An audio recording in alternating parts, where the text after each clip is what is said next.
எல்லாரும் எப்படி இருக்கிறீங்க?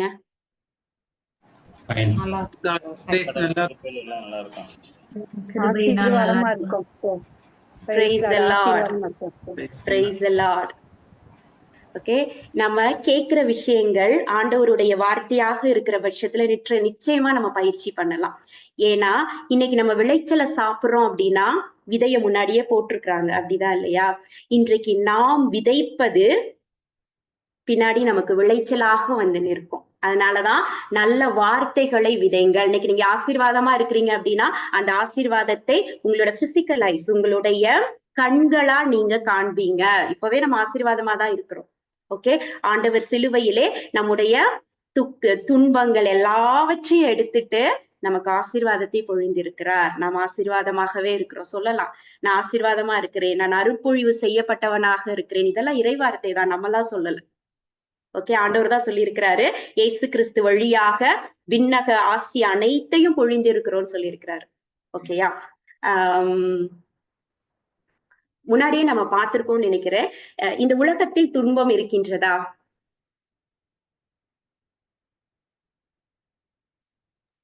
உண்டு உண்டு உண்டு இருக்குது. ஏன்னா அது இறை வார்த்தை. இவ்வுலகில் உங்களுக்கு துன்பம் உண்டு அப்படின்னு சொல்லிட்டு, ஏன் நாம இப்ப இந்த வார்த்தைகள்லயே இறை வார்த்தைகளை பயன்படுத்துங்க. பேசும் பொழுது நன்மை பயக்கக்கூடிய வார்த்தைகளை பயன்படுத்துங்க. நம்பக்கூடிய விஷயங்கள் இறை வார்த்தைக்கு எதிராக இருந்தா உடனே ரிஜெக்ட் பண்ணுங்க. அப்படிலாம் நம்ம எதற்காக செய்யறோம்? இதெல்லாம் ஏன் பிராக்டிஸ் பண்ணணும்? தயவு செய்து பயிற்சி பண்ணுங்க அப்படின்லாம் சொல்றோம். சோர்ந்து போகாதபடி எதிர்த்து போராட, சோர்ந்து போக, ஓகே, எதிர்த்து போராடணும். ஓகே, பிரைஸ் எல்லாம் எதிர்த்து போராடணும். யாரை எதிர்த்து போராடணும்? இப்ப இந்த வார்த்தைகளை இந்த மாதிரி பயன்படுத்தணும், நம்முடைய சிந்தனைகளை சீராக்கணும், இப்படி எல்லாம் நம்ம சொல்றோம் அப்படின்னா இதெல்லாம் சில யுக்திகள். ஓகேயா? சில விஷயங்கள் நம்ம லேர்ன் பண்ணி நம்ம பிராக்டிஸ் பண்ணக்கூடியது. இந்த யுக்திகளை சிஸ்டர் சொன்ன மாதிரி போராடுவதற்காக யார் கூட போராடுறோம்? பொல்லாத தீய ஆவிகளோடு, சாத்தானோடு போராடுறோம். வேற இறைவார்த்தைக்கு எதிராக வரக்கூடிய எல்லா காரியங்களோடும் போராடுகிறோம். ஓகே, யோவான் 16:33. யோவான் 16:33 என்ன சொல்லுது? என் வழியாய் நீங்கள் அமைதி காணும் பொருட்டு, என் வழியாய் அப்படின்னா இயேசு கிறிஸ்து வழியாக நாம அமைதி காணும் பொருட்டு இவற்றை நம்மகிட்ட சொல்றாரு. என்ன சொல்றாரு? உலகில் உங்களுக்கு துன்பம் உண்டு. இறைவார்த்தை. ஓகே, நான் சொல்லல உங்களுக்கு துன்பம் இருக்குன்னு சொல்லிட்டு. எல்லாருக்குமே துன்பம் உண்டு, ஆனாலும் துணிவுடன் இருங்கள், நான் உலகின் மீது வெற்றி கொண்டு விட்டேன். ஓகே, உலகை படைத்தது யாரு? தந்தை கடவுள். தந்தை கடவுள் உலக படைச்சாரு. ஓகே, அப்ப உலகின் மீது வெற்றி கொண்டு விட்டேன் அப்படின்னு இயேசு கிறிஸ்து சொல்றாரு. அப்ப கடவுள் மீது வெற்றி கொண்டு விட்டாரா? நீங்க ஒரு விஷயத்தை உருவாக்குகிறீங்க அப்படின்னா அந்த காப்பிரைட் உங்களுக்கு தான் இருக்கும். ஆமாதான் இல்லையா? அதனுடைய ஓனர், அந்த ஓனர்ஷிப் உங்ககிட்ட தான் இருக்குது. ஓகே, அப்ப இயேசு சொல்றாரு, இந்த உலகின் மீது நான் வெற்றி கொண்டு விட்டேன்றார். உலகை படைத்தது கடவுள். ஓகே, நமக்கு எல்லாம் தெரியும். அப்ப யாரை வெற்றி கொண்டு விட்டார்? அழகையை வெற்றி கொண்டு விட்டார். அழகையை வெற்றி கொண்டு விட்டார். அப்ப நமக்கு பிரதர் எடுத்த மெசேஜில் கூட எதற்காக மனிதனை படைத்தார் அதெல்லாம் நம்ம பார்த்தோம் அப்படின்னா, நம்ம இந்த மண்ணுலகை ஆட்சி செய்வதற்காக. எப்ப பாவம் உள்ளே நுழைகிறதோ சாத்தானின் ஆதிக்கத்துக்கு உட்படுகிறது. சோ சாத்தானை இயேசு கிறிஸ்து வென்று விட்டார். அது எல்லாருக்கும் கிளியரா இருக்கு, சரியா?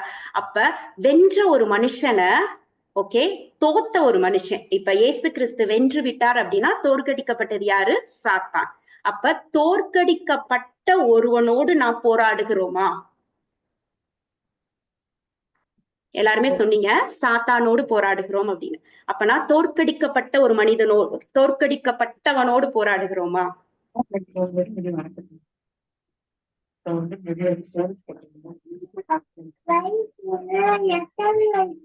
என்ன நினைக்கிறீங்க நீங்க? வேஸ்ட். அவன் ஆல்ரெடி தோத்து போயிட்டான். நம்ம ஏன் அவனோட போராடணும்? அவனோட நம்ம போராட வேண்டியதே கிடையாது. ஓகே, அவனுக்கும் தெரியும் அவன் ஆல்ரெடி இயேசு கிறிஸ்துனால தோற்கடிக்கப்பட்டான் அப்படின்னு. அப்ப அவன் என்ன பண்றான் அப்படின்னா, அவனால நம்மள ஒண்ணுமே பண்ண முடியாதுங்க. நம்ம இடம் கொடுக்கல அப்படின்னா நம்மள டச் பண்ணவே முடியாது. ஓகே, அப்ப நம்மளுடைய எண்ணங்களின் வழியாக நம்மளே அந்த லூப் ஹோல்ஸ உருவாக்கி நம்மளே அதற்கான ஸ்பேஸ கொடுத்து நம்ம வெட்டுன குழியில நம்மளே விழுந்துக்கிறோம். ஓகேயா, நம்ம ஆனா சொல்லிக்கிறோம் நான் அவனோட போராடிக்கிட்டு இருக்கிறேன் அப்படின்னு சொல்லிட்டு. நம்ம இடம் கொடுக்காமல் அவனால எதுவுமே செய்ய முடியாது. ஓகே, அப்ப நமக்குள்ளாக எண்ணங்களை விதைப்பான். இந்த எண்ணங்கள் நமக்குள்ளாக கரு கொண்டு இந்த கருவின் வழியாக வரக்கூடிய பாவத்தின் விளைவு சாகு அப்படின்னு தான் இருக்குது. ஓகேயா, அப்ப நமக்கு அந்த யுக்திகளை அவ கையாள்றான் இல்லையா, அதற்கான எதிர் யுக்திகளாதான் நம்ம இறைவார்த்தையின்படி நம்ம அலைண்டா இருக்கணும், நம்முடைய சொற்கள் செயல்கள் எல்லாமே இருக்கணும் அப்படின்னு சொல்லி நம்ம ஒரு விஷயமா கற்றுக்கொண்டு இருக்கிறோம். ஓகே, யாக்கோபு 1:13, 14, 15. இப்ப நான் சொல்றது இறைவார்த்தையில இருக்குது. யாக்கோபு 1வது அதிகாரம்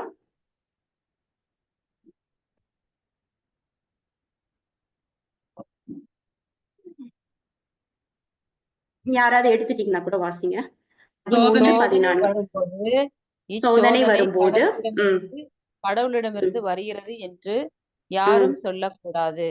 ஏனெனில் கடவுள் தீமையின் தூண்டுதலுக்கு உள்ளாவதில்லை, அவரும் எவரையும் சோதிப்பதில்லை. ஒவ்வொருவரும் ஓகே, பிரைஸ் தி லார்ட். இப்ப இந்த சோதனைன்றதுலயே நமக்கு ஒரு கிளாரிட்டி இருக்கணும். 2 வகையான சோதனைகள் உண்டு. இங்கிலீஷ்ல ரொம்ப அழகா டெஸ்ட் அண்ட் டெம்ப்டேஷன் பயன்படுத்தி இருப்பாங்க. நமக்கு தமிழ்ல ஆக்கம் பண்ணும் பொழுது அது சோதனை அப்படின்ற ஒரு வார்த்தையே பயன்படுத்தப்பட்டு இருக்குது. ஓகேயா, அப்ப 2 வகையான சோதனைகள் உண்டு. ஒன்று கடவுளிடமிருந்து வருகிறது தான், பொன்னை புடமிடுவது போல சில நேரங்களில் அது நடக்கும். ஓகே, அப்ப ஆனா இந்த டெம்ப்டேஷன் அப்படின்றது கடவுள்ல இருந்து வரக்கூடாது அப்படின்னு நம்ம வருது அப்படின்னு நம்ம சொல்லக்கூடாதுன்னு தான் இங்க பவுல் உணர்த்துகிறார்.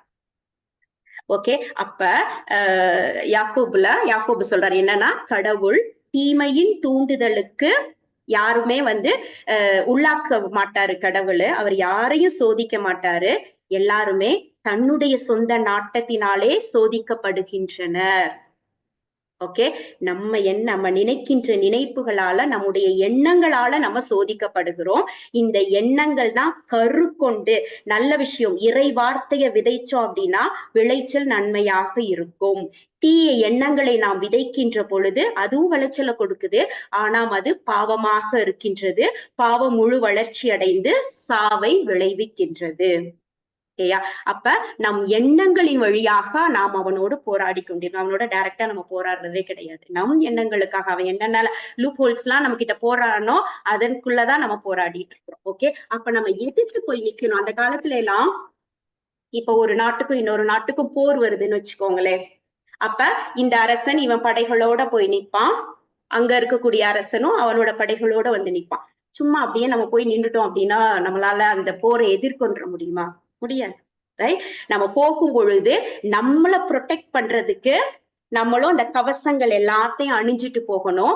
அவனை எதிர்கொள்வதற்கு ஆயுதத்தை ஏந்திட்டும் போகணும். ஓகே, அப்படிதான் போய் நிப்பாங்க அரசர்கள். எல்லாரும் சும்மா போய் நின்ற மாட்டாங்க. தலை முதல் கால் வரை தன்னுடைய கவசங்களை அணிஞ்சிட்டு கையில எதிர்த்து போராடக்கூடிய ஆயுதங்களை ஏந்தி கொண்டுதான் போய் நிக்க முடியும். ஓகேயா, அப்ப இன்னைக்கும் நம்ம ஒரு போர்ல இருக்கிறோம். ஓகே, அதை பத்தி எல்லாருக்கும் கிளியரா தெரியுது. அப்ப நம்ம போய் சும்மா நிக்கணுமா அப்படின்னா கிடையாது. நம்மளும் கவசங்களை அணிந்து கொண்டுதான் போய் நிக்கணும் அப்படின்னு சொல்லிட்டு ரொம்ப அழகா எபேசியர்ல சொல்லி இருக்குது. படைக்கலன்கள். ஓகே, இது ஆல்ரெடி பழைய ஏற்பாட்டுல கூட இருக்குது. எசாயா எழுதிய எசாயா நூல் 59:17. எசாயா புத்தகம் 59:17 யாராவது எடுத்தீங்கன்னா வாசிங்களே. அவர் நேர்மையை மார்பு கவசமாக அணிந்து கொண்டார், தலைச்சீராவாய் தம் தலையில் வைத்துக் கொண்டார், அநீதிக்கு பழி வாங்குதலை ஆடையாய் உடுத்தி கொண்டார், பெரியை மேலாடையாக போர்த்தி கொண்டார். ஆமென். ஆமென். அதுல ஹெட்டிங் என்ன சிஸ்டர் கொடுத்திருக்காங்க? ஆண்டவர் மக்களை மீட்க ஆண்டவரின் ஆயத்தம். மக்களை மீட்பதற்கான ஆண்டவரினுடைய ஆயத்தம். ஓகே, அப்பவே படைக்கலன்களை பத்தி சொல்லி இருக்கிறாங்க பழைய ஏற்பாட்டு நூல்லையே. ஓகே, அப்ப இன்னைக்கும் நம்ம போராட்டத்துல இருந்து அதுல நம்ம வெற்றி கொள்ளணும் அப்படின்னா இந்த படைக்கலன்களை நாம் அணிந்து கொள்ள வேண்டும். இந்த படைக்கலன்களை பத்தி எல்லாருக்குமே தெரியும், எபேசியருக்கு எழுதிய புத்தகத்துல 6வது அதிகாரத்துல இருக்குது. ஆனா அதை பற்றிய சரியான புரிதல் வேணும். ஓகே, ஒரு படைக்கலனை பற்றிய சரியான புரிதல் இருக்கும் பொழுதுதான் அதை நாம் அணிந்து கொண்டு நிக்கணும். இன்னைக்கு இல்ல, ஏதோ ஒரு நாள்லாம் கிடையாது, தினம் தினம் நாம் போராடி கொண்டு இருக்கிறோம். தினம் தினம் நாம் இதை அணிந்து கொள்ள வேண்டும். ரொம்ப முக்கியமான ஒரு விஷயம். ஓகே, எபேசியருக்கு எழுதிய புத்தகம் 6வது அதிகாரம் 11, 12, 13 வாசிக்க அழகையின் ஏமாற்று வழிகளை எதிர்த்து நிற்கும் வலிமை பெறும்படி கடவுள் அருளும் எல்லா படைக்கலன்களையும் அணிந்து கொள்ளுங்கள். ஏனென்றால் நாம் மனிதர்களோடு மட்டும் போராடுவதில்லை, ஆட்சி புரிவோர், அதிகாரம் செலுத்துவோர், இருள் நிறைந்த இவ்வுலகின் மீது ஆற்றல் உடையோர், வான்வெளியில் உள்ள தீய ஆவியல் ஆகியவற்றோடும் போராடுகிறோம்.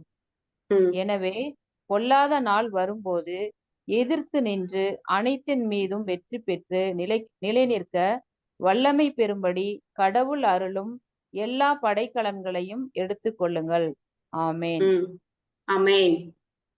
11லையும் சொல்லியிருக்காரு பவுல். என்ன சொல்லியிருக்காரு அப்படின்னா, கடவுள் அருளும் எல்லா படைக்கலன்களையும் எடுத்துக்கொள்ளுங்க, அணிந்து நில்லுங்க அப்படின்னு. அதையே 13வது வசனத்திலையும் ரிப்பீட் பண்ணியிருப்பாரு. என்ன அப்படின்னா, பொல்லாத நாள் வரும் பொழுது, பொல்லாத நாள் என்னைக்கெல்லாம் இல்ல. ஓகே, தினம் தினம் தினம். ஓகே, இன்னைக்கு நாம் இருக்கக்கூடிய நாட்கள்ல நாம வெற்றி பெற்று, அந்த வெற்றியில் ஆல்ரெடி கடவுள் நமக்காக வெற்றி பெற்றுட்டாரு, நான் இல்லைன்னு சொல்லல. அந்த வெற்றியில் நாம் நிலைத்து நிற்க வேண்டும். அதற்கு நமக்கு கண்டிப்பா ஒரு வல்லமை வேணும். அந்த வல்லமை நமக்கு கிடைக்கணும் அப்படின்னா கடவுள் அருளக்கூடிய எல்லா படைக்கலன்களையும் எடுத்து கொள்ள வேண்டும், அணிந்து கொண்டு நம்ம நிக்கணும். ஓகே, இந்த ஆர்மர் ஆஃப் காட் ஃபர்ஸ்ட் என்ன சொல்லுவாங்க அப்படின்னா, உண்மையை இடைக்கச்சையாக கட்டி கொள்ளுங்கள் ஃபர்ஸ்ட். ஓகே, இதுல ஒரு 6 விஷயத்தை பத்தி, 7வது கூட நம்ம ஒன்ன எடுத்துக்கலாம். இடைக்கச்சையாக உண்மை, மார்பு கவசமாக நீதி, அமைதியை அருளும் நற்செய்தியை அறிவிப்பதற்கான ஆயத்த நிலை நம்மளுடைய மிதியடிகளாக இருக்கணும், நம்பிக்கையை கேடயமாக கொண்டிருக்கணும், மீட்பை தலை சீராக கொண்டிருக்கணும், நம்ம கையில இருக்கக்கூடிய போர்வால் எதா இருக்கணும் அப்படின்னா கடவுளுடைய வார்த்தையாக இருக்கணும். இதை எல்லாத்தையும் நம்ம எப்படி போட்டு நிக்கணும் அப்படின்னா, ஒரு கவசமாக, ஒரு போருக்கு நிக்கக்கூடிய ஒரு எப்படி நிப்பாங்க அந்த போர் வீரர்கள் அப்படின்னா அது போல நம்ம நிக்கணும் அப்படின்னு சொல்லி சொல்றாங்க. இங்க இந்த படத்தை பாத்தீங்கன்னா அப்படிதான்.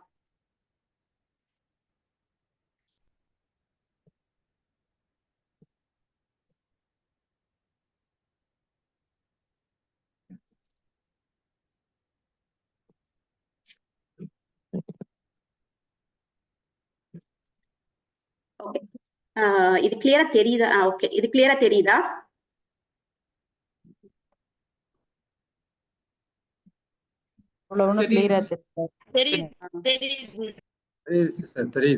ஓகே, இப்ப இதுல இந்த இடைக்கச்சை அப்படின்றது இந்த நடுவுல போட்டிருக்காங்க பாத்தீங்களா, ஒரு பெல்ட் மாதிரியான ஒரு விஷயம். இங்கிலீஷ்ல பெல்ட் ஆஃப் அப்படின்னு சொல்லுவாங்க. ஓகே, இந்த நடுவுல போட்டிருக்க கூடிய ஒண்ணு. இன்னைக்கே ஒரு டக்கின் பண்ணி ஒரு நீட்டா ஒரு ஷர்ட் பேண்ட் போடுறப்ப இடையில ஒரு பெல்ட் மாதிரி நம்ம போடுறோம். அப்ப அந்த காலத்துல இந்த போருக்குரிய ஆடைகள் வடிவமைச்சிருக்கிறதே எப்படி அப்படின்னா, இந்த மேல போட்டிருக்கக்கூடிய இந்த மார்பு கவசம், கீழே போட்டிருக்கக்கூடிய அந்த ஒரு கால் வரைக்கும், காலோட அந்த பாதம் வரைக்குமான ஒரு உடை, இது 2, இது மேல இருந்து கீழே வரைக்கும் கனெக்டடா இருக்குமா. இத அதை அப்படியே புடிச்சிட்டு நிக்கிறது எது அப்படின்னா இந்த இடைக்கச்சையா.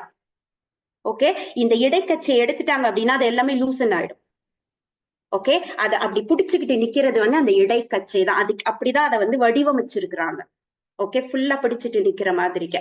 அப்ப இந்த இடைக்கச்சை ரொம்ப இம்பார்ட்டன்ட். அந்த ஆடையே எப்படி இருக்கும் அப்படின்னா, அந்த காலத்துல எல்லாம் துப்பாக்கி அப்படி எல்லாம் பயன்படுத்தல, வாளு.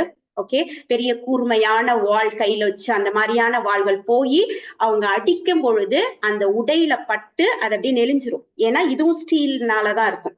அந்த மாதிரியான ஒரு உடை அமைப்பு தான் வடிவமைச்சிருக்கிறாங்க.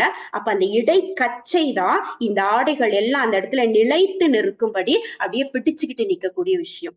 அதுக்கு என்ன சொல்றாரு அப்படின்னா, உண்மையை இடைக்கச்சையாக கட்டிக்கொள்ளுங்கள். ட்ரூத். What is truth? உண்மை என்றால் என்ன? மாறாதது உண்மை sister. என்னைக்குமே மாறாத ஒரு விஷயம் உண்மை. இறைவார்த்தை. Praise the Lord. ஓகே, இது கூட ஃபேக்ட்டுக்கும் ட்ரூத்துக்கும் இடையில இருக்கக்கூடிய ஒரு வித்தியாசம். நம்ம எல்லாத்தையுமே உண்மை அப்படின்னு தான் சொல்லிட்டு இருக்கிறோம். ஆனா ஃபேக்ட் அப்படிங்கிறது சேஞ்ச் ஆகும். ஓகே, இன்னைக்கு கிளைமேட் வந்து இன்னைக்கு நான் பாக்குறப்ப இன்னைக்கு எங்களுக்கு மூடியா இருக்குன்னு சொல்லுவோம், நாளைக்கு வெயில் அடிக்கலாம். பட் ஆனா உண்மை அப்படிங்கிறது என்னைக்குமே மாறாத ஒரு விஷயம். அப்ப மாறாதது எது? ஆண்டவருடைய வார்த்தை மட்டும். ஆண்டவருடைய வார்த்தை. அப்ப உண்மை என்றால் என்ன? கிறிஸ்துவே அந்த உண்மை, இயேசுவே அந்த உண்மை. உண்மையினுடைய பிறப்பிடம் கடவுள் தான். ஓகேயா? உண்மையின் பிறப்பிடம் கடவுளுடைய வார்த்தை உண்மை அப்படின்னா அது எங்கிருந்து வருகிறதோ அதுதான் பிறப்பிடம். அப்ப கிறிஸ்து உண்மையின் பிறப்பிடம் என்பது கடவுள். ஓகே, அதுக்கு எதிரா பார்த்தோம் அப்படின்னா பொய்யுக்கு ஒரு பிறப்பிடம் இருக்கிறது. அது பொய்யின் பிறப்பிடம் சாத்தான். அவன் ஒரு பொய்யன். ஓகேயா? அப்ப இந்த உண்மையின் பிறப்பிடம் தான் நம்ம கடவுள். அப்ப அவரிடமிருந்து வந்தது எல்லாமே உண்மை. இந்த கடவுளுடைய வார்த்தைகள், இந்த பைபிளை நம்ம படிக்கிறப்பயே 2 விஷயம் நமக்கு தெரியணும். என்ன அப்படின்னா, ஒண்ணு சென்ஸ் நாலேஜ், ஸ்பிரிட் நாலேஜ்னு சொல்லுவாங்க. சென்ஸ் நாலேஜ் என்ன அப்படின்னா, இப்ப நம்ம ஒரு புத்தகத்தை படிக்கிறோம்னு வச்சுக்கோங்களேன், ஒரு நார்மலா ஒரு கதை புஸ்தகமோ இல்ல யாரோ எழுதின ஒரு புஸ்தகத்தையோ படிக்கிறோம் அப்படின்னா ஜஸ்ட் சும்மா அப்படியே படிச்சுட்டு போயிடும். அவங்க என்ன சொல்றாங்களோ அது நமக்கு தெரியும். ஓகே, அதுக்கு பேருதான் சென்ஸ் நாலேஜ். ஸ்பிரிட் நாலேஜ் அப்படின்னா ஆவியானவர் நமக்கு அறிவுறுத்துகிறார். ஓகே, இதுக்குள்ள எல்லாத்துலயுமே மிஸ்ட்ரிஸ் இருக்குது. இந்த கடவுளுடைய வார்த்தைக்குள்ள மறைந்து இருக்கக்கூடிய பொருட்கள் ஏராளம். அப்ப அந்த ஆவியானவர், உங்களுக்குள்ளாக இருக்கக்கூடிய ஆவியானவர் அந்த உண்மையை உங்களுக்கு உணர்த்துவார். ஓகே, அதுதான் வந்து கடவுளுடைய வார்த்தை உண்மைதான். ரொம்ப ஆழமான பொருள் என்ன அப்படின்னா, இந்த ஆவி உணர்த்தக்கூடிய மறை உண்மைகள் நமக்கு தெரிஞ்சிருக்கணும். அததான் நாம் இடைக்கச்சையாக கட்டிக்கொள்ள வேண்டும். ஓகே, ஒரு எக்ஸாம்பிளுக்கு சொன்னோம் அப்படின்னா, யோவான் எழுதிய நற்செய்தி இருக்குது. திருவெளிப்பாடை எழுதினது யாரு? வெளிப்பாட்டு நூலை எழுதினது யாரு? அதுவும் யோவான். நற்செய்தியில என்ன எழுதியிருப்பாரு அப்படின்னா, இயேசுவோடையே இருந்த ஒரு சீடர். சரியா? அப்ப இயேசுவோடையே இருந்து இயேசுவை பற்றி அவர் அறிந்தது, அவர் பார்த்தது, நோய் குணமாக்கும் பொழுது சாட்சியாக இருந்தது. இந்த விஷயங்கள் எல்லாத்தையும் நற்செய்தியில எழுதியிருக்கிறார். வெளிப்பாட்டு நூல்ல எப்படி எழுதினார்? கடவுள் அவருக்கு அருளிய வெளிப்பாடு மூலமாக எழுதப்பட்டது. யார் வழியாக அருளியது? ஆவியானவரின் வழியாக அவருக்கு வெளிப்படுத்தப்பட்ட காட்சிகள் உள்ளடக்கிய ஒரு புஸ்தகம் தான் வெளிப்பாட்டு நூல். ஓகே, அதுவும் உண்மைதான். ஓகே, அப்படிதான். அப்ப இந்த உண்மை என்பது, இந்த இறை வார்த்தை உண்மைதான். ஆனால் அதற்குள்ளாக ஆழமான உண்மைகள் நிறைய இருக்குது, மறைந்திருக்கக்கூடிய உண்மைகள் நிறைய இருக்குது. இந்த உண்மைகளை நாம் தெரிந்து கொண்டு அந்த உண்மைகளை நாம் இடைக்கச்சையாக கட்டிக்கொள்ள வேண்டும். ஓகே, யோவான் எழுதிய நற்செய்தி 8:31-32.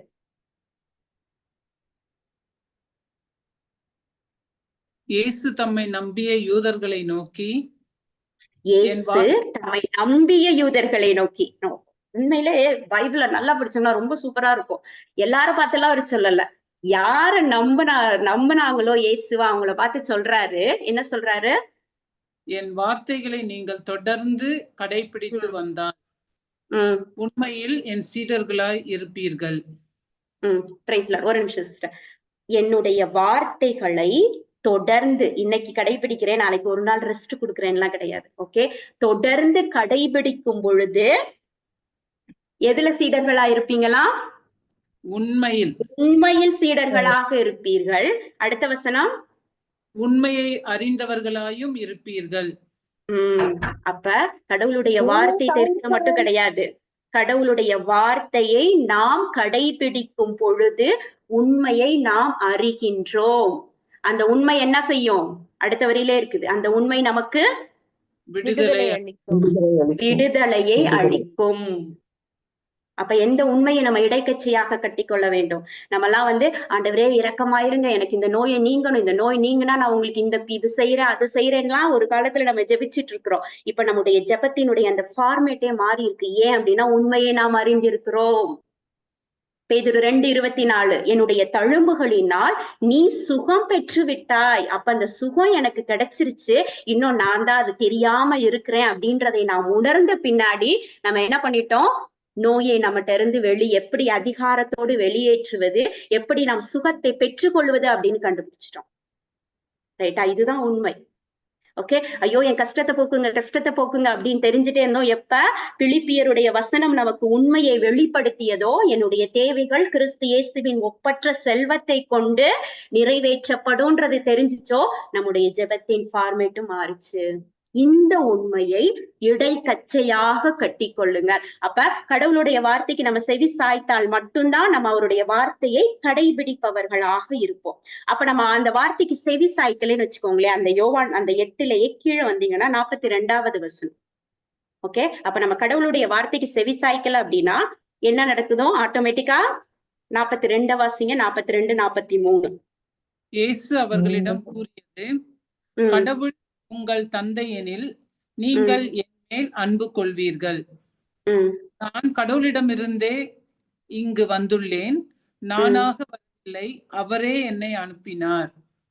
நான் சொல்வதற்கு செவி சாய்க்க உங்களால் இயலவில்லை, எனவேதான் நான் சொல்வதை நீங்கள் கண்டுணர்வதில்லை. நம்ம அவருடைய வார்த்தைக்கு செவி சாய்க்கல அப்படின்னா அவர் என்ன சொல்ல வர்றாருன்றத கண்டு உணர முடியாது அப்படின்னா அந்த உண்மை நமக்கு விளங்கல. அடுத்து என்ன நடக்கும்? தொடர்ந்து வாசிங்க சிஸ்டர். சாத்தானே உங்களுக்கு தந்தை. அப்பனா சாத்தான் நீங்க தந்தையாயிருவாரு. உங்கள் தந்தையின் ஆசைப்படி நடப்பதே உங்கள் விருப்பம். தொடக்க முதல் அவன் ஒரு கொலையாளி. அவனிடம் உண்மை இல்லாததால் அவன் உண்மையை நிற்கவில்லை. Praise the Lord. போது சிஸ்டர். ஓகே, அப்ப நம்ம இதற்கு செவி சாய்க்க விடவில்லை அப்படின்னா சாத்தான் நமக்கு தந்தையாயிரான். சாத்தான் என்ன நமக்கு ஒரு தந்தையின் விருப்பத்தை நிறைவேற்றுவதே உங்களது விருப்பமாக அமையும். அதுக்கப்புறம் அவன் ஒரு பொய்யன், எல்லாமே பொய்க்கு நம்ம செவி சாய்க்க ஆரம்பிச்சிடும். இந்த உண்மை நமக்கு விளங்காமலே போயிடும். ஓகே, அப்ப ஆட்டோமேட்டிக்கா நம்மளால எதிர்த்து நிக்க முடியாது. ஓகே, ஒரு பொய்ய தூவுறப்ப முதல்ல உண்மை என்னன்னு நமக்கு தெரியணும். அப்பதான் பொய்ய கண்டுபிடிக்க முடியும். சரியா? இப்ப நான் சொல்றேன், இங்க நான் துபாயில இருக்கிறேன், நானே பிளைட்டை ஓட்டிட்டு இந்தியாவுக்கு வந்துறேன் அப்படின்னா யாரும் நம்ப மாட்டீங்க. ஏன்னா உங்களுக்கு தெரியும் ஓட்டுறதுக்கு பைலட் இருப்பாரு, அவர் தான் ஓட்டிட்டு வருவாருன்னு சொல்லிட்டு. ஓகே, அதே மாதிரிதான் நமக்கு உண்மை தெரிஞ்சிருக்க வேணும். உண்மை தெரிகின்ற பொழுதுதான் அவன் தூவுகின்ற பொய்களை நம்மால் அடையாளம் காண முடியும். ஓகே, ஏவாளுக்கு முதல்ல பொய்யதான் போட்டான். ஓகே, போய் என்ன கேட்டா, இங்க இருக்கக்கூடிய எல்லா மரத்துல இருந்தும் உன்னால உண்ண முடியாதாமே அப்படின்னு சொன்னான். ஆனா ஆண்டவர் அப்படி சொல்லல, ஒரு பொய்யை தான் தூவுனான். அவங்களே வாயை விட்டு எல்லாத்தையும் சொல்லி அந்த பாவத்திற்குள்ளாக விழ வேண்டிய ஒரு சூழ்நிலை வந்தது. அப்ப இந்த பொய்களை தூவும் பொழுது உண்மை நமக்கு தெரிந்திருக்க வேண்டும். அந்த உண்மை எப்ப தெரியும்? நாம் கடவுளுடைய வார்த்தைகளை தொடர்ந்து கடைபிடிக்கும் பொழுது உண்மை நமக்கு அறிவிக்கப்படும். இந்த உண்மைதான் நமக்கு விடுதலையை கொடுக்கும். அதை நாம் இடைக்கச்சையாக கட்டிக்கொள்ள வேண்டும். மேல இருந்து கீழே வரைக்கும் ஒரு ப்ரொடெக்ஷன்ல இருக்கணும் அப்படின்னா அந்த இடைக்கச்சை ஸ்டிஃபா அங்க நிக்கணும். அப்பதான் நம்ம நிக்க முடியும். அப்ப இந்த உண்மையை எப்படி நம்ம தெரிஞ்சு கொள்ள முடியும்? அல்லும் பகலும் ஆண்டவருடைய வார்த்தைகளை கேட்கணும், ஆண்டவருடைய வார்த்தைகளை தியானிக்கணும், அதனுடைய மறைபொருட்களை நமக்கு விளக்கப்படணும். அதை நம்ம பிராக்டிஸ் பண்ண ஆரம்பிக்கணும், சின்ன சின்ன விஷயத்துல கூட. ஓகே, எந்த பொய்யை ரிஜெக்ட் பண்ணணும்னு நமக்கு தெரியணும். இறைவார்த்தை இயேசு சோதிக்கப்படும் பொழுதும் அவன் இறைவார்த்தையை வச்சுதான் விளையாடுனான். ஆண்டவருக்கு தெரிஞ்சது எதை ரிஜெக்ட் பண்ணணும்னு இயேசுவுக்கு. அது மாதிரி நமக்கு தெரியணும். அப்ப நமக்கு தெரியணும் அப்படின்னா உண்மை நமக்கு தெரியப்படணும், கண்டிப்பா நமக்கு தெரிஞ்சிருக்கணும். இதுதான் முதலாவது. இரண்டாவது என்ன அப்படின்னா நீதியை மார்பு கவசமாக, எபேசியர் 6:13 இல்லையா? நீதியை மார்பு கவசமாக அணிந்து கொள்ளுங்கள் அப்படின்றாங்க. ஓகே, இங்கிலீஷ்ல இதை ரைட்டிஜியஸ் அப்படின்னு சொல்லுவாங்க. அதாவது தமிழ்ல மொழிபெயர்க்கப்ப கூட கடவுளுக்கு ஏற்புடையவராக ஓகே, ஏற்புடையவராகும் தன்மையை மார்பு கவசமாக அணிந்து கொள்ளுங்கள். இதை நீதின்னு சொல்லி புதிய மொழிபெயர்ப்புல பயன்படுத்தி இருக்கிறாங்க.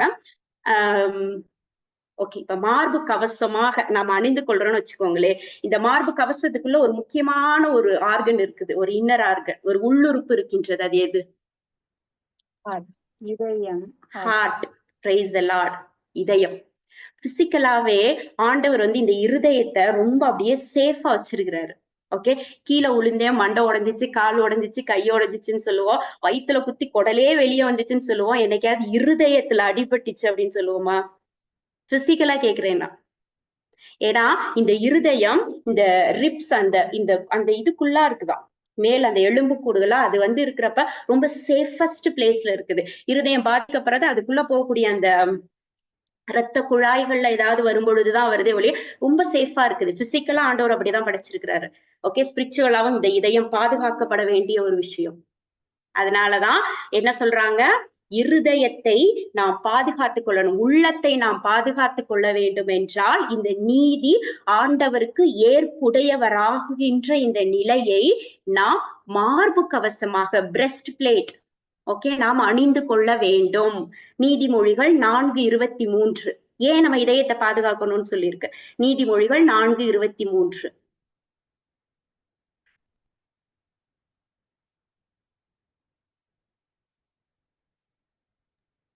விழிப்பாயிருந்து உன் இதயத்தை காவல் செய், ஏனெனில் அது நின்று பிறப்பவை உன் வாழ்க்கையின் போக்கை உறுதி செய்யும். ஆமென். Praise the Lord. Amen. Okay, ஏன் நம்ம இருதயத்தை பாதுகாக்கணும்? அதிலிருந்து புறப்படுபவை எதை நிர்ணயம் செய்யுமா? வாழ்க்கையின் போக்கை. வாழ்க்கையின் போக்கை. ஓகே, அப்ப நம்ம வாழ்க்கை நல்லபடியா இருக்கணும் அப்படின்னா உள்ளம் பாதுகாக்கப்பட வேண்டும். இருதயம், ஓகே, இங்க இருந்து என்ன கன்சீவ் பண்றோமோ அது வெளியில வருகிறது. இது வெளியில வரும் பொழுது அதுதான் நம் வாழ்வின் போக்கை நியமிக்கிறது. உள்ளத்தின் நிறைவே வாய் பேசும். ஓகே, அப்ப நம்ம இருதயத்தை எதை கொண்டு நாம் பாதுகாக்கணும் அப்படின்னா இந்த நீதி ஆண்டவருக்கு ஏற்புடையவராகும் நிலை. ஓகே, ரோமையர் 4வது அதிகாரம் 21. இது ஆபிரகாம பத்தி சொல்லியிருப்பாங்க. இதை நம்ம அடிக்கடி நம்ம பார்த்திருக்கிறோம். ஓகே, நான் இந்த ஒரு விஷயத்தை மட்டும் எடுத்துக்கிறேன். என்ன அப்படின்னா, கடவுளின் வாக்குறுதியை பற்றி அவர் ஐயப்படவே இல்லை. அவர் நம்பிக்கையில் மேலும் வலுப்பெற்றார், கடவுளை பெருமைப்படுத்தினார். தாம் வாக்களித்ததை 21ல பாத்தீங்கன்னா தெரியும். தாம் வாக்களித்ததை ஏன் அவர் நம்பிக்கையில வலுப்பெற்றார் அப்படின்னா, தாம் வாக்களித்ததை கடவுள் செய்ய வல்லவர் என்பதை உறுதியாக அறிந்திருந்தார். அதை ஆண்டவர் அவருக்கு நீதியாக கருதினார். ஓகே, அதை திருப்பி கீழே சொல்லுவாங்க. அந்த நீதியாக கருதினார் அப்படின்றத அவரை மட்டும் குறிக்கலையா, நம்மையும் குறிக்குதான். ஏன் அப்படின்னா, இறந்த நம் ஆண்டவர் இயேசுவை உயிர்த்தெழ செய்தவர் மீது நம்பிக்கை கொண்டிருக்கும் நாமும் அவ்வாறே கடவுளுக்கு ஏற்புடையவர்கள் என கருதப்படுவோம்.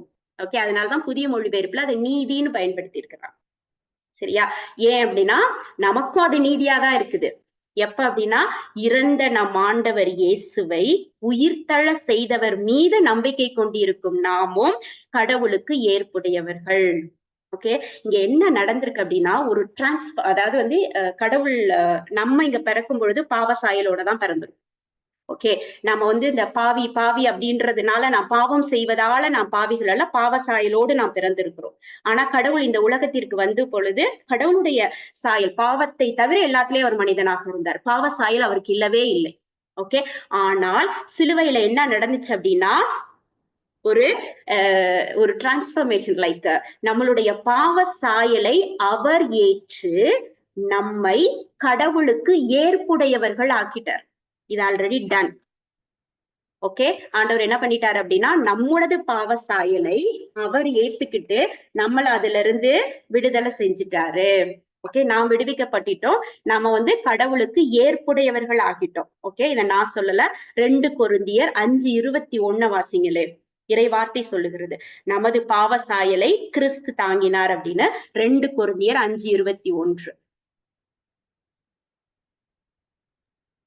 நாம் கிறிஸ்து வழியாக தமக்கு ஏற்புடையவராகுமாறு கடவுள் பாவம் அறியாத அவரை பாவநிலை ஏற்க செய்தார். ஆமென். Praise the Lord. Amen.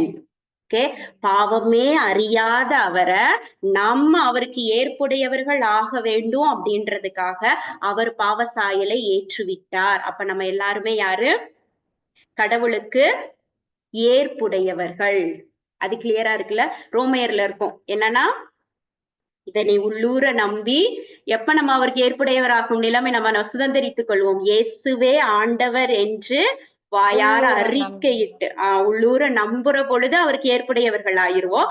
வாயார அறிக்கையிடும் பொழுது மீட்பு பெறுவோம் அப்படின்னு சொல்லிட்டு ரோமையர்ல இருக்கும். ஓகே, அப்ப நம்ம எதை நம்பணும்னு சொல்லி இருக்கிறாங்க? ஆண்டவருக்கு நாம் ஏற்புடையவர்களாக்கப்பட்டு விட்டோம்.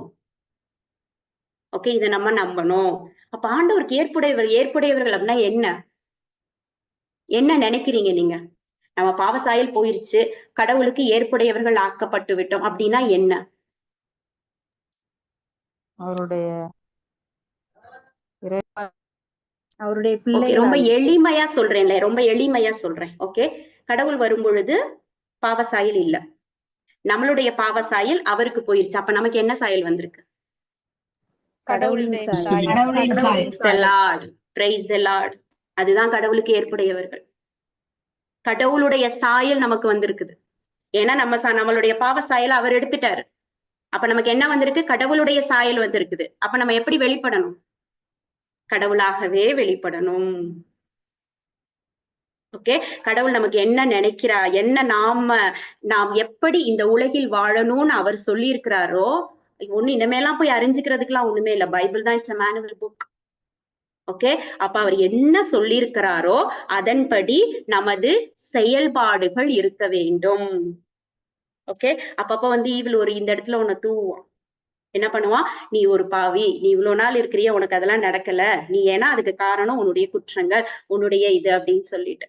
ஓகே, நம்ம என்ன பண்ணணும்? என் பாவம் எல்லாத்தையும் அதுக்காக டெய்லி இனிமேலாம் பாவம் பண்ணணும்லாம் இல்ல. உண்மையிலே நம்ம நான் பாவி இல்ல, கடவுளுக்கு நான் ஏற்புடையவள் ஆயிட்டேன்ற எப்ப நம்ம உள்ளூர முழுமையா நம்ப ஆரம்பிச்சிட்டோமோ நம்மளால பாவம் செய்ய முடியாது.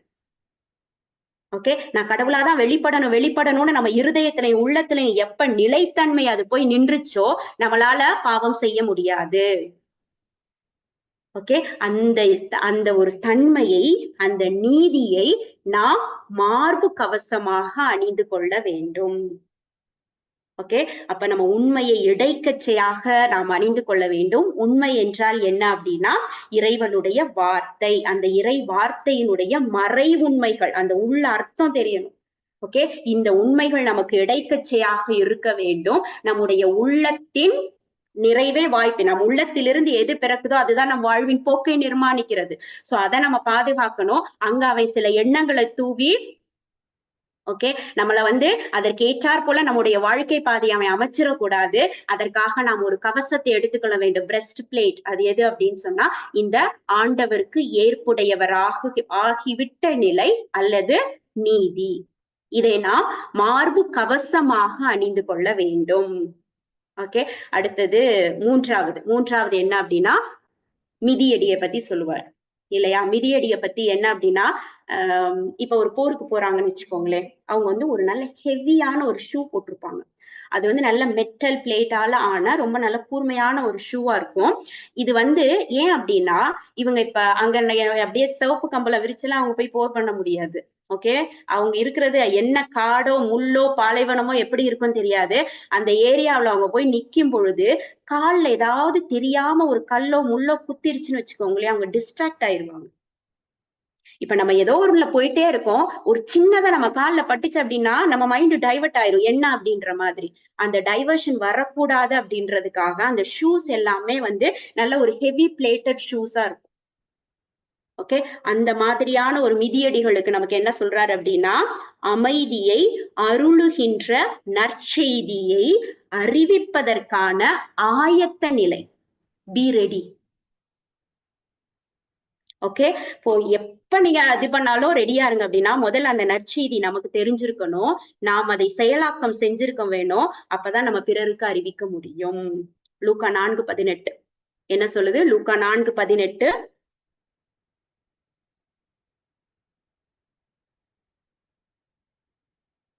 ஆண்டவருடைய ஆவி என் மேல் உள்ளது, ஏனெனில் அவர் எனக்கு அருள் பொழிவு செய்துள்ளார். ஏழைகளுக்கு நற்செய்தியை அறிவிக்கவும், சிறைப்பட்டோர் போது sister. Praise the Lord. Okay, யாருக்கு நற்செய்தி அறிவிக்கணுமா? யாருக்கு? யார் ஏழைகள்?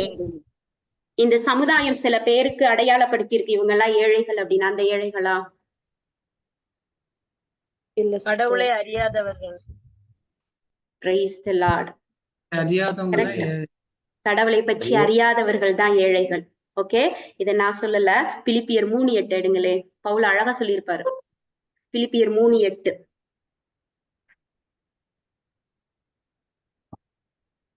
உண்மையில் என்னை பொறுத்தமட்டில் என் ஆண்டவராம் இயேசு கிறிஸ்துவை பற்றிய அறிவே நான் பெறும் ஒப்பற்ற செல்வம்.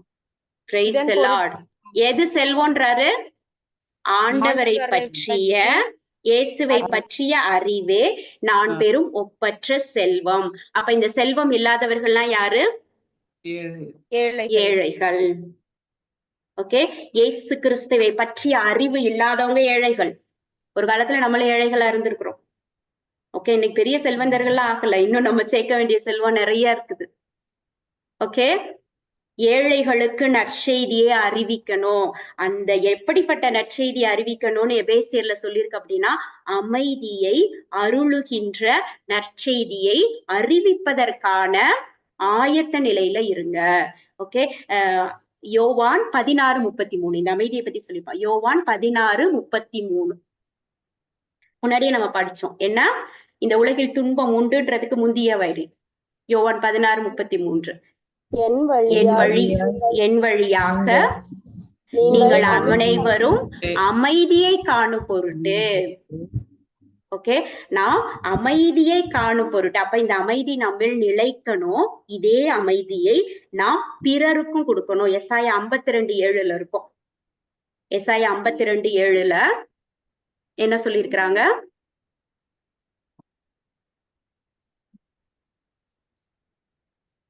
நற்செய்தியை அறிவிக்கவும், நல்வாழ்வை பலப்படுத்தவும், நலம் தரும் செய்தியை உரைக்கவும், விடுதலையை பறைசாற்றவும், சியோனை நோக்கி உன் கடவுள் அரசாளுகின்றார் என்று கூறவும், வருவோனின் பாதங்கள் மலைகள் மேல் எத்துணை அழகாய் இருக்கின்றன. ஆமென். ஆமென். நற்செய்தி அறிவிக்கக்கூடியவருடைய பாதங்கள் எவ்வளவு அழகா இருக்குதுன்னு சொல்றாங்க. ஓகே, இந்த பாதங்களுக்கு மிதியடிகளாக ஆயத்தமா இருங்கன்னு ஆண்டவர் சொல்றார். ஓகே, எதை அறிவிக்கணும்? அமைதியை அருளுகின்ற நற்செய்தியை. நம்ம எல்லாரும் மாஸ்க்கு போவோம். மாஸ்க் முடிச்சுட்டு என்ன சொல்லுவாங்க கடைசியா? கோ இன் பீஸ் அப்படின்னு சொல்லுவாங்க. அமைதியில் நிலைத்திருங்கள். ஏன்னா பல பிரச்சனைகளோட அந்த சர்ச்சுக்கு வந்திருக்கலாம், அந்த மாஸ்ல வந்திருக்கலாம். அதுல இருந்தெல்லாம் நான் டெலிவர் ஆயிருச்சு, நான் அமைதியோடு நான் வீட்டுக்கு போறேன். நான் சுமந்து வந்திருக்கக்கூடிய இந்த அமைதி என் குடும்பத்திலும் மற்றவர்கள் குடும்பத்திலும் நிலை பெற வேண்டும். ஓகே, அப்ப இது நமக்கு ரொம்ப கிளியரா தெரிஞ்சிச்சுன்னு வச்சுக்கோங்களேன். ஃபார் எக்ஸாம்பிள், இப்ப நம்ம போயிட்டு இருக்கிறோம், ஒரு காரை ஓட்டிட்டு போறோம். திடீர்னு ஒரு எதிர்த்த மாதிரி இன்னொரு கார் வந்து நம்மள அப்படியே சடனா வந்து நிக்குதுன்னு வச்சுக்கோங்களேன். கடவுள் கிருபையில மோதலேனே வச்சுக்கோங்க. நம்ம இறங்கி அப்படியே போமா போய் அந்த காரை திட்டுவோமா? ஒரு BMW கார் இருக்குன்னு வச்சுக்கோங்க, உனக்கு அறிவு இருக்குதா அப்படின்னு அதையா திட்டுவோம்? யார திட்டுவோம்? திட்டவே கூடாது. அதெல்லாம் உலக நடப்ப சொல்றேன். அத ஓட்டிட்டு வந்தவர் மேலதான் கோவப்படுவாங்க இல்லையா? காரை கோவப்பட மாட்டாங்க, ஓட்டிட்டு வந்தவர் மேலதான். இப்ப நமக்கு எதிரா ஏதோ நடக்குது அப்படின்னா அந்த ஆளை பார்க்காதீங்க. இத யாரு டிரைவ் பண்றா, அந்த ஆளை ஆக்டிவேட் பண்றது யாருன்ற ஸ்பிரிட் மேல நம்ம கோவம் இருந்துச்சுன்னு வச்சுக்கோங்களே, நம்ம இங்க ஆர்கியூ பண்ண மாட்டோம், தப்பாவே சொல்லட்டும். ஓகே, இவன் நம்ம இந்த மார்பு கவசம்ங்கிற நீதியையே வந்து தவறுதலான புரிதலோட இது பண்ணக்கூடாது. ஓகே, இந்த அறக்கதைகள்லாம் வரக்கூடிய மாடு போய் மனுநீதி சொல்லட்ட நீதி கேட்டப்பட்ட நீதி எல்லாம் கிடையாது அந்த நீதி. ஓகே, அதே மாதிரிதான் நம்ம நீதியே கேட்க முடியாது. ஓகே, அப்ப நம்ம எல்லா இடத்திலும் உண்மையை அறிந்தவர்களாக நம்ம இருக்கணும். அப்படின்னா அந்த உண்மை நமக்கு என்ன சொல்லுது? நீ ஆர்கியூ பண்ணாத, உனக்கு எதிரா நிற்கிறவனை பார்க்காத, அவனை எது ஆக்டிவேட் பண்ணுதோ அதை நீ அதிகாரத்தோடு வெளியேற்றுங்குது. இது நமக்கு கிளியரா இருந்துச்சுன்னு வச்சுக்கோங்களேன், எந்த இடத்துலயும் நம்ம வந்து ஒரு கோவப்பட்டோ, கோபத்துக்கோ, ஒரு தவறான வார்த்தைகளுக்கோ இடம் கொடுத்துடவே மாட்டோம். ஒரு இடத்துல தீ எரியுது அப்படின்னா மண்ணெண்ணெய் ஊத்துனா இன்னும் தான் எரியும். நம் வார்த்தைகள் அந்த இடத்துல கரெக்டா போகும். ஓகே, இததான் என்ன சொல்றாங்க அப்படின்னா, இந்த அமைதியை அருளக்கூடிய ஆயத்த நிலையை, இந்த நற்செய்திய நம்மளும் வாழ்வாக்க வேண்டும், பிறரைக்கும் எடுத்துரைக்க வேண்டும். இதுக்கு எப்போதுமே பி ரெடி. அதுதான் நம் மிதியடிகளாக இருக்க வேண்டும். ஓகே, மீத இருக்கக்கூடியவர்களை நெக்ஸ்ட் மெசேஜ்ல பார்க்கலாம். அப்ப நாம் முதலில் எதற்காக நாம் படைக்கலன்களை அணிந்து கொள்ள வேண்டும் அப்படின்னா, கிளியரா இருக்குது. இந்த உலகில் நமக்கு துன்பம் இருக்கின்றது. ஓகே, அவன் ஆல்ரெடி தோற்கடிக்கப்பட்டு விட்டவன் தான். ஆனால் அவன் சில யுக்திகளை கையாளுகிறான்.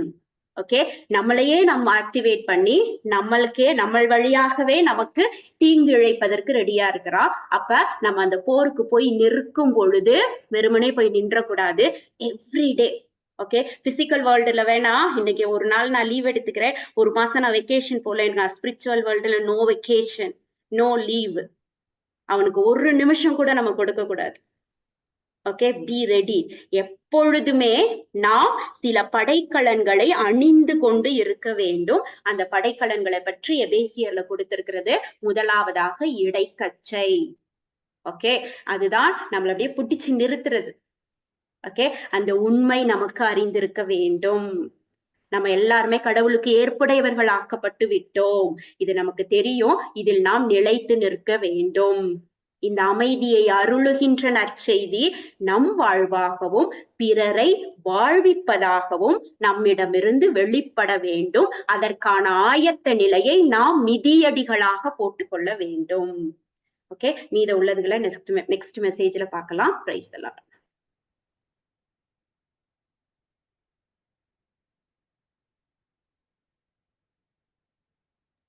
Praise the Lord. Praise the Lord, sir. Joseph, brother. Praise the Lord. Praise the Lord, brother. Praise the Lord. Okay, brother. Praise the Lord. Brother, அந்த ரெக்கார்டிங் ஆஃப் பண்ணணுமா? நான் தான் ஆஃப் பண்ணணும், மறந்துட்டேன்.